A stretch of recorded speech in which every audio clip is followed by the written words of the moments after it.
What is up, Internet? It is finally time for the next 180 hours of delayed input. We've got ass loads of uninsightful observations, boring jokes, and of course, world premiere bad takes. Here's what I struggle with this week. Just being real with you. I'm lately feeling like E3 might be dumb as hell. I'm pretty sure, I'm heavily inclined to think that E3 might be dumb as hell. E3 is run by an organization called the ESA, which is paid to lobby in Washington, D.C. for things like keeping microtransactions unregulated. The best parts of E3 aren't even technically E3. E3 is just the name of the time frame in which we watch a bunch of commercials. What I'm trying to say is, celebrating E3 is pure buffoonery. But you know how sometimes some people are just horny for being horny? That's what E3 is. Horny for being horny. Wanting to want things. What I'm coming to accept is that it is okay, it is sometimes good to want things. It's good to have something to visualize that might be a good thing in your near future or far future. Just something, not necessarily something to live for, but just a tiny nice thing that may come to exist someday. That's a good thing. In fact, if I had to rank feelings for things in relation to time, it would go like this. Liking current things is obviously last. Then, liking old things. Then, wanting new things. And of course, number one is hating current things. It's just a blast. So yeah, E3 is absolute Bobo circus shit. It is. That's what it is.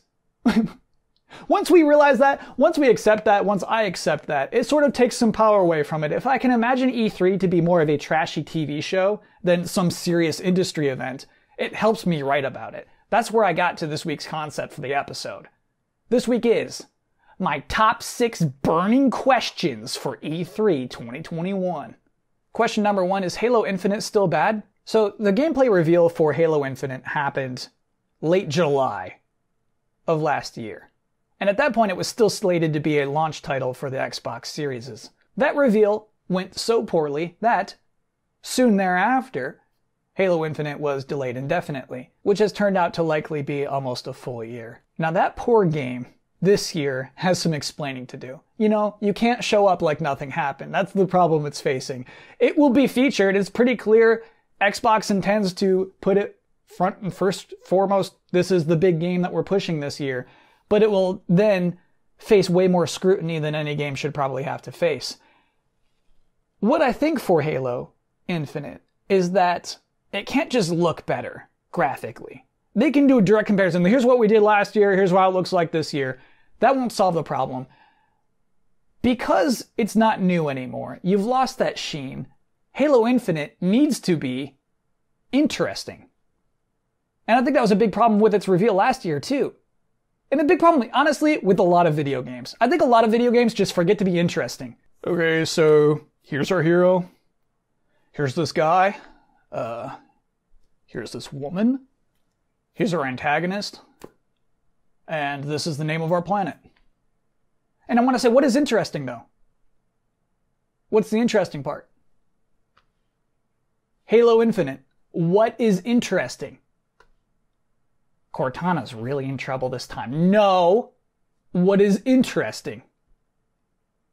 Cortana loves the Chief. No. Number 2.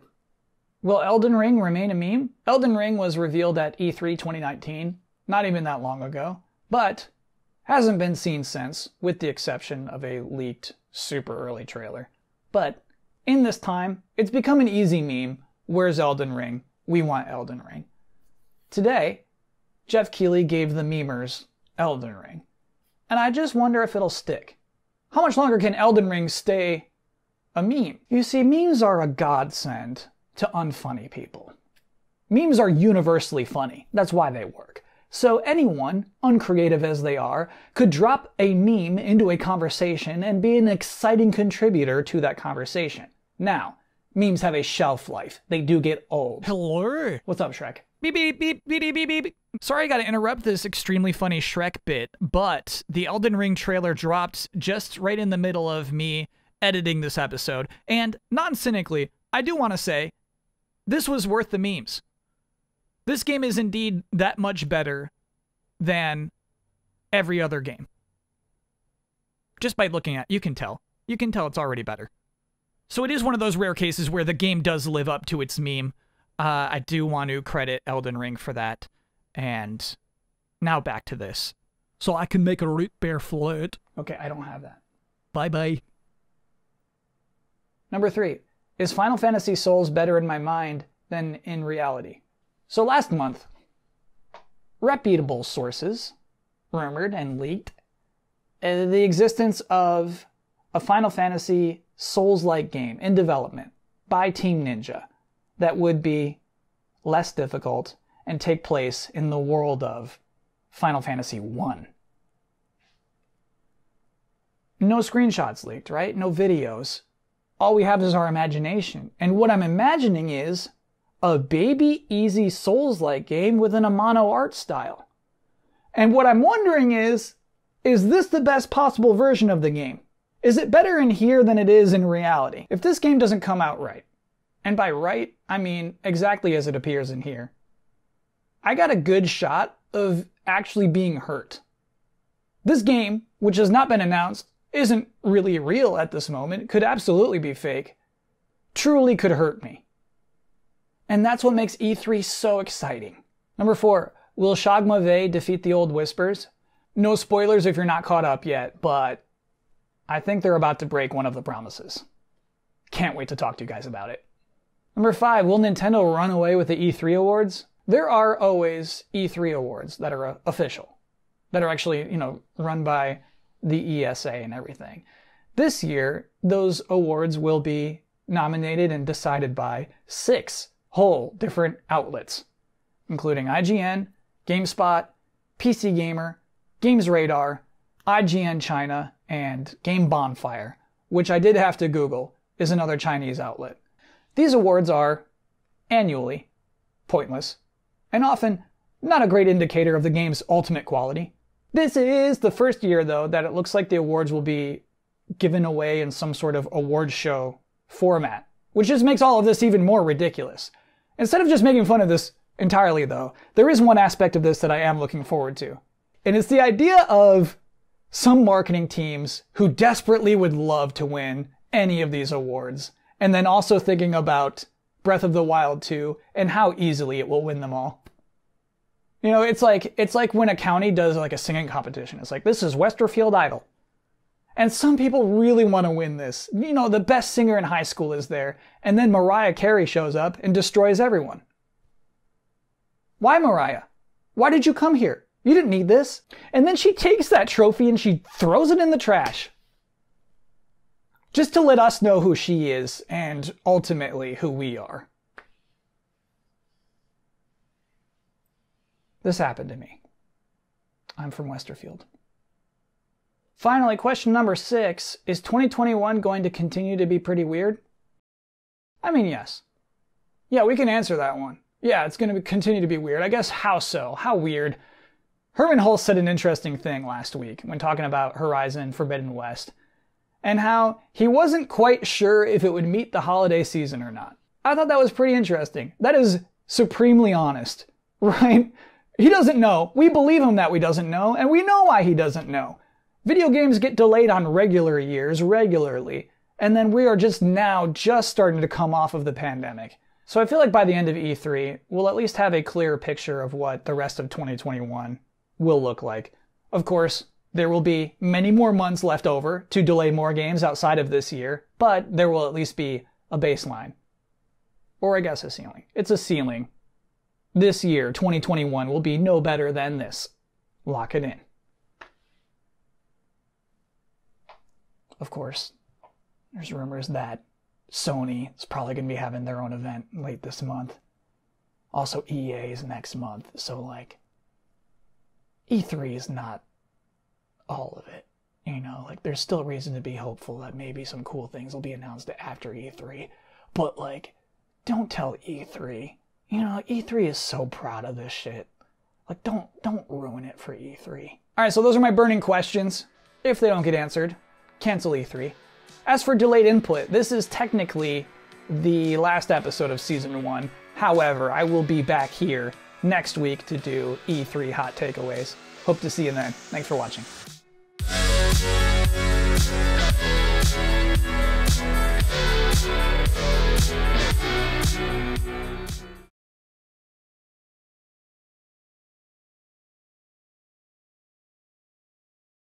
Hey, hon, are you okay? You seem off. Yeah, it's, I was watching a Kyle Bossman video. Okay. I thought we agreed you wouldn't watch him anymore. I know. YouTube recommended it, so it just came up. I'm sorry. Well, what is it this time? So he did this thing, 6 big questions for E3, right? He left easy allies to just do shit like that. Oh, I mean, I'm not going to sit here and defend him, but I think his circumstances changed. Anyway, so like one of his E3 questions was about this thing I've never heard of. Hold on. You wrote it down? Yeah, I had to Google it. Okay, so Shogma-Vey. So I Googled it, and there's no Shogma-Vey anywhere. It's not a reference to anything.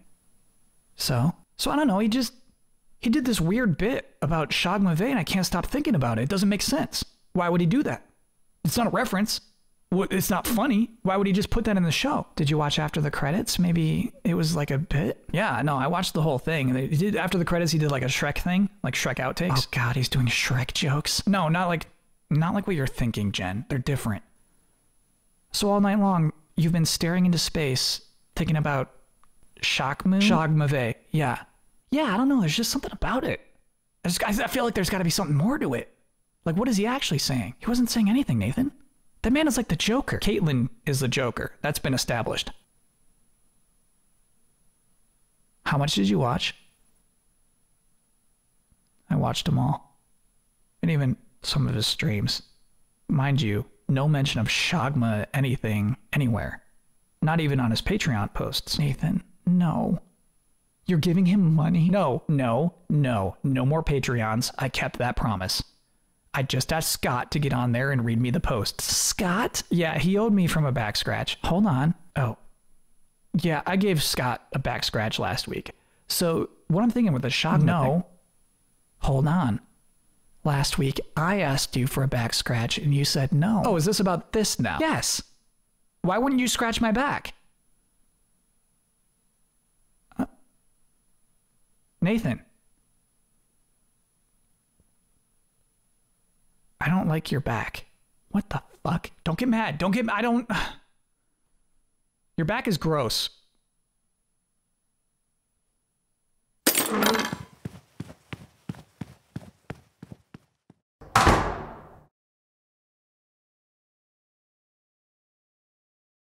If I had to pick one MK character who is definitely my favorite, there's no question it would be Shinnok.